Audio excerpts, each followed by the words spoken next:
Mesdames et messieurs, bonjour, heureux de vous retrouver pour cette nouvelle édition de votre journal de 15 heures. Voici les titres qui vous seront développés. Le ministre de la Santé a reçu une forte délégation chinoise conduite par le président de la GX Foundation. Et en Turquie, les missiles russes, la nouvelle géopolitique d'Ankara. Merci à vous de nous rejoindre. Le président de la République, Ismaël Omar Guelleh, a adressé aujourd'hui samedi, à l'occasion de l'anniversaire de la fête nationale française, un message de félicitations à son homologue français Emmanuel Macron. Dans son télégramme, le chef de l'État a formé des vœux de succès et de réussite à M. Macron, ainsi que davantage de bien-être, de prospérité et d'épanouissement au peuple ami français. Le gouvernement et le peuple de Djibouti se joignent à moi pour manifester leur amitié et sympathie à la nation française à l'occasion de la célébration de la fête du 14 juillet, a écrit en substance le président Guelleh. La République de Djibouti et la République française entretiennent des relations exceptionnelles tissées par le fil de l'histoire. C'est ensuite réjoui le président Guelleh, pour qui la culture, la langue et les partenariats stratégiques qui lient les deux pays sont dans la quasi-totalité des domaines du développement durable sont symptomatiques du caractère hautement privilégié des relations entre nos deux pays.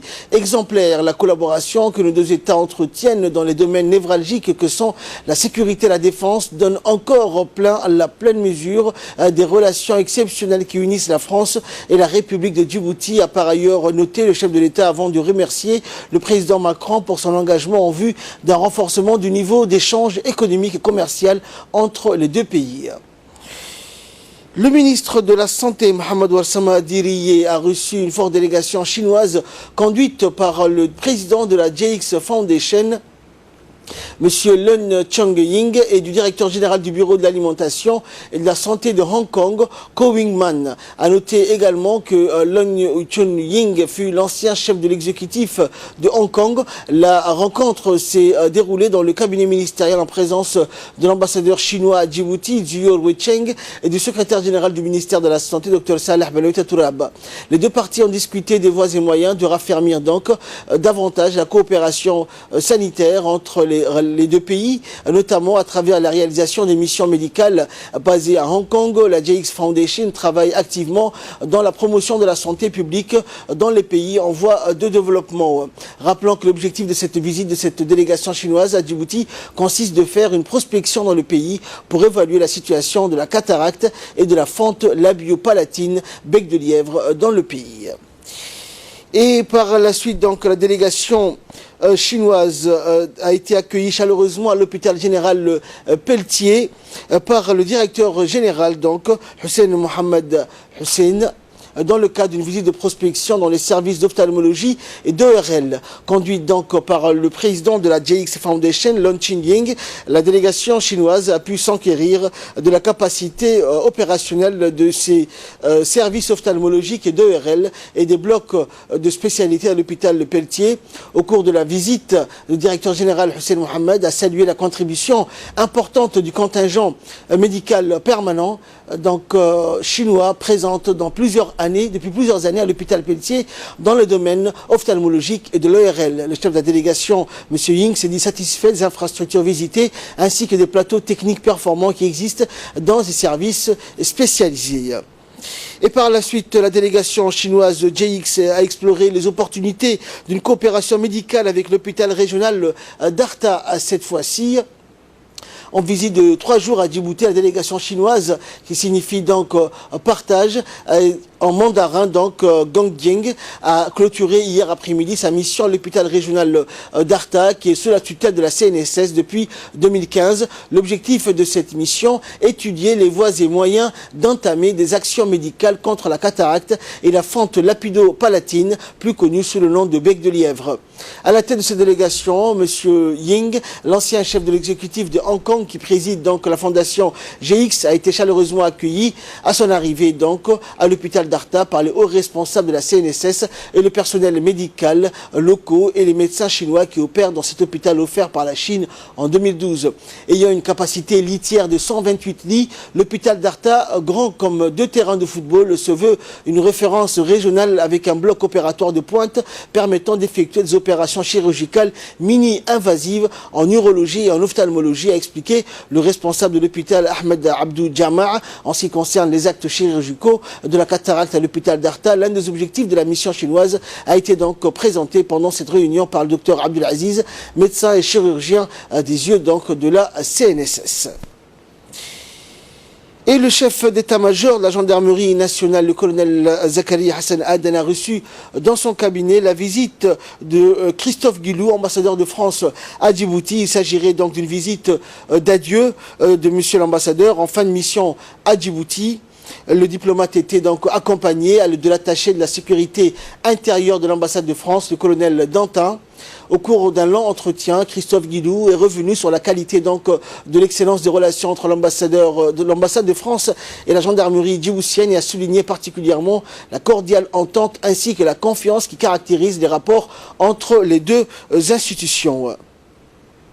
Et suite à l'ordre de mission du ministre du Travail chargé de la réforme de l'administration, un contrôle conjoint rassemblant les principales institutions du marché du travail, l'inspection générale du travail, la CNSS et la NEFIP continue de s'opérer dans les sociétés localisées dans les régions du Nord, à savoir à Tadjoura et à Obok.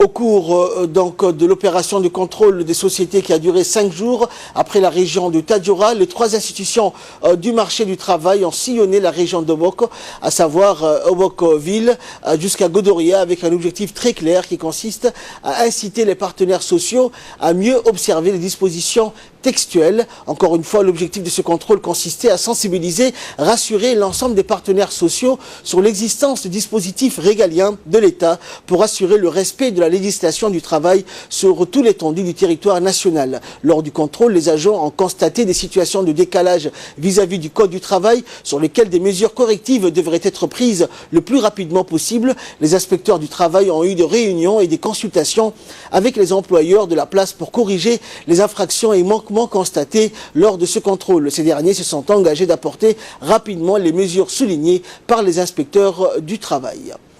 En nouvelle du monde, à présent, Détroit d'Ormuz, Londres envoie un deuxième navire de guerre.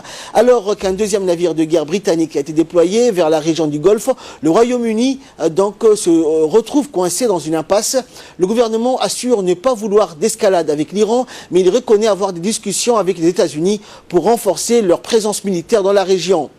L'arraisonnement d'un pétrolier iranien cette semaine au large de Gibraltar par des marines britanniques est à l'origine de ces tensions. Le Premier ministre de Gibraltar affirme que le cargo iranien viole les sanctions européennes contre la Syrie. En réponse, Téhéran menace de riposter et se défend de toute violation des sanctions de l'Union européenne contre la Syrie de Bachar al-Assad. Mercredi, la marine militaire iranienne avait tenté d'empêcher un pétrolier britannique de franchir le détroit d'Ormuz avant qu'un navire de guerre envoyé par Londres vienne à sa rescousse. Turquie, cette fois-ci, les missiles russes et la nouvelle géopolitique d'Ankara. Les premiers éléments des missiles russes, les S-400, sont arrivés hier à Ankara à bord d'un cargo avion. Cela s'est passé dans une des principales bases militaires turques et cette livraison d'armement russe correspond à un accord passé entre les autorités turques et russes. D'autres livraisons sont prévues dans les jours et les semaines à venir. Ankara, longtemps allié de Washington, s'est tourné vers Moscou pour acquérir un système sophistiqué de défense anti-aérien. Les États-Unis sont très remontés, tout comme l'OTAN, dont la Turquie fait pourtant partie. Les experts militaires expliquent que ce système russe n'est pas compatible avec le dispositif de l'OTAN. Acheter ces missiles S-400 et ainsi se tourner vers la technologie russe, cela va créer des problèmes avec les États-Unis et avec certains autres pays. C'est le signe d'une réelle évolution géopolitique. Le président turc joue gros avec cette affaire de missiles russes, car au sein même de son parti, jusque-là uni, des voix dissidentes commencent à se faire entendre. Et enfin, le ministre du Travail de Trump démissionne. C'est un nouveau départ au sein de l'administration de Donald Trump. Alexander Acosta, ministre du Travail depuis 2017, a annoncé hier sa démission. Depuis plusieurs jours, Alexander Acosta était coincé dans une affaire de gestion de dossiers d'abus sexuels. Cet ancien procureur fédéral de Floride était accusé d'avoir négocié il y a 10 ans un accord en justice trop favorable à l'égard d'un riche financier impliqué dans des affaires d'abus sexuels et condamné à 13 mois de prison ferme. drame. Lundi, Jeffrey Epstein a de nouveau été inculpé par la justice new-yorkaise pour exploitation sexuelle de mineurs. Il encourt jusqu'à 45 ans de prison. C'est ainsi que prend fin cette édition. Merci à vous de nous avoir suivis.